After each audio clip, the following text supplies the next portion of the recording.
એસઓજીએ bogus document મેળવી ભારતીય passport બનાવનારા Bangladeshi નાગરિક બિપ્લોબ હાલદારની ધરપકડ કરી છે। 2015માં બોગસ ડોક્યુમેન્ટ મેળવી તેના આધારે ભારતીય પાસપોર્ટ મેળવ્યો હતો।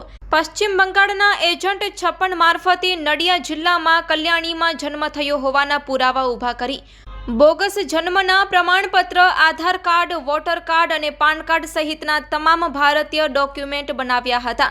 બોગસ પુરાવાના આધારે બનાવવામાં આવેલો ભારતીય પાસપોર્ટ લઈને મુસાફરી કરતા અમદાવાદ એરપોર્ટ પર ઝડપાયો છે।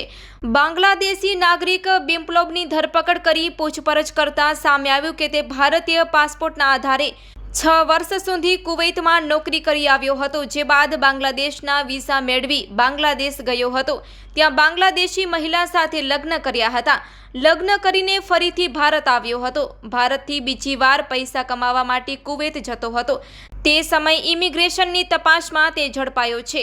ઇમિગ્રેશન દરમિયાન પૂછપરછ કરતા બાંગ્લાદેશી નાગરિક હોવાનું સ્વીકાર્યું હતું। તેના મોબાઈલમાંથી માતા પિતાના બાંગ્લાદેશી ઓળખ કાર્ડ અને પુરાવા મળી આવ્યા હતા।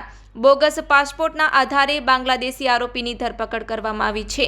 તેના બોગસ ડોક્યુમેન્ટ બનાવનારા આરોપી ફરાર છે। પોલીસને શંકા છે કે તે એજન્ટની ધરપકડ બાદ બોગસ ડોક્યુમેન્ટનું નેટવર્ક સામે આવી શકે છે। Report by Ashwin Limbachiya, Ahmedabad.